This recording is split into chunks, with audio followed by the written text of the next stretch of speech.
Hello everybody, this is Jasmine from OTX West, and today I'm going to show you how to send an email with your Gmail account.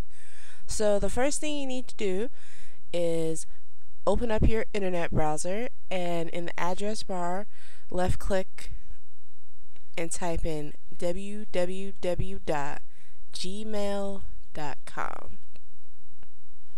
Okay, and once this page is loaded up, if you're not already logged in, you need to put in your username and password.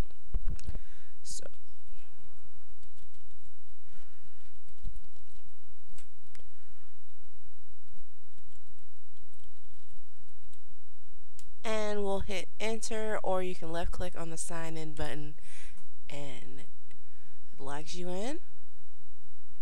Okay, so now we're at our inbox.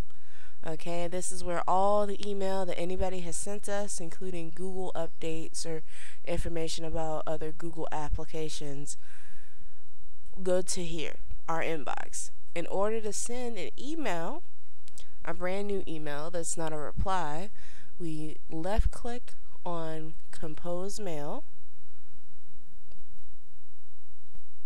and this message box will pop up.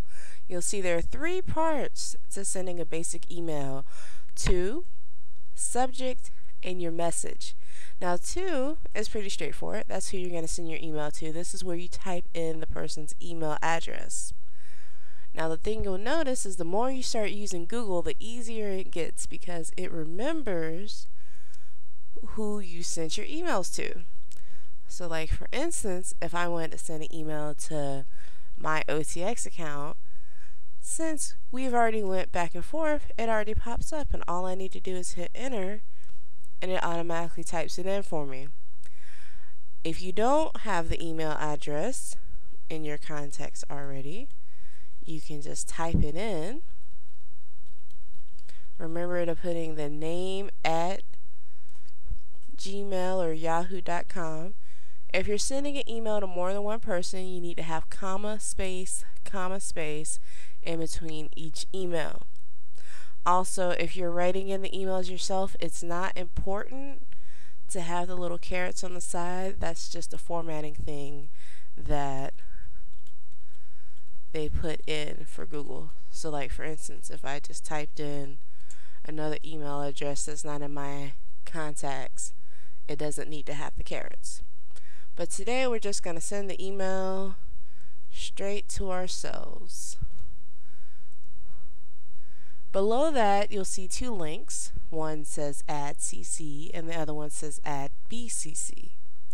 Now, Add CC stands for carbon copy. And if we left click on that, what you'll see is that a box almost identical to the to box will pop up. And in fact, it is identical. But carbon copy, what it is if you're sending an email to a bunch of people, like 20, 30 people. Like for instance, you have a mailing list or a group, your club, or you're throwing a party for a bunch of people or something like that, you want to put it in the CC, because when somebody replies, it won't have it automatically go to reply all. So if you're throwing a party and somebody wants to write you a message back saying, no, I can't because I have a rash or something like that, they don't have to worry about replying to everybody. They'll just be replying directly to you. So that's the best way when you're sending an email to a whole bunch of people. Add BCC stands for blind carbon copy. And any email addresses that you type into here, the same way you would type it in the to, when the email's sent, you won't see it. It'll be blind carbon copy. This is mostly used in work settings. When people email their coworkers, they usually blind carbon copy their supervisor or their boss. So, because supervisors like to keep track of everything that's going on. Sometimes when people send in applications or anything, they'll blind carbon copy somebody and be like, do you think this application sounded good? Yeah, it sounded great. So that's what blind carbon copy is used for. And then we have your subject. Now your subject is pretty straightforward. What is this email about? This email is just about hello from OTX. And then we'll go to our message box. Okay, so this is where you write your message. So we'll keep it pretty straightforward today.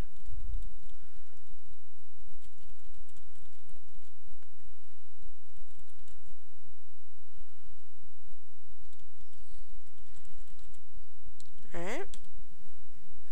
Now, a couple of things just for very simple. Most of these formatting things I don't suggest that you use, because a lot of times when people are checking their emails and other places, the formatting won't show up, but we'll go into that later.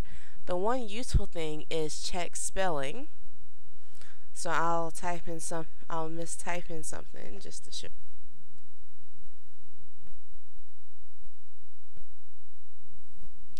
And then I'll go to check spelling. And what it does is any misspellings that you see, it'll highlight in yellow. Now, of course, your name or something like that might highlight as yellow. You don't have to change that. But let's say FRGO. Maybe that was supposed to be frog. So I left click on that. And it's like, was it supposed to be any of these things? Yes, it was supposed to be frog. So when I'm through, I can either recheck or I just left click on done. And that's the in Gmail spell check. So we're almost ready to send off this email. There's just 2 more things I need to show you. You'll probably notice if you have a high-speed internet connection, such as DSL or cable, that it auto-saves your email every couple of minutes. This can be very useful because sometimes if your computer shuts off, or you writing a long email and you have to go somewhere, or if there's a power outage or something like that, your email is still safe. It saves it every couple of minutes. You can always choose your save point if it's not auto-saving by left-clicking on the Save Now button, and it'll save a draft. And so when you go back, you can find that email that you haven't finished writing in your drafts folder. What discard means is that it deletes it. Not delete, put in trash. I mean delete it forever. You'll never find it again. So sometimes you start writing an email and then you realize that I didn't need to write that email. Like you wrote Sally to say, hey, do you know about that shindig on Friday? And then you see Sally later on that day. There's no need to send an email, so you can just hit discard, right? And then of course the send button. And that is how we send the email. So let's left click on the send button, and a little yellow box will pop up when we go back to our Gmail account. It says your message has been sent, view message.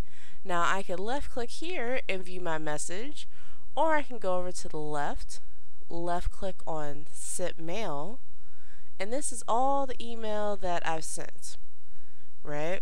So I just left click on this button, and this is a copy of the email that I've sent to everybody. And this is how you send an email in Gmail. So why don't you try sending us an email with your account at otxwestclasses@gmail.com. Just send us a simple message and tell us how you're liking the classes so far. That's otxwestclasses@gmail.com, and we'll see you next time.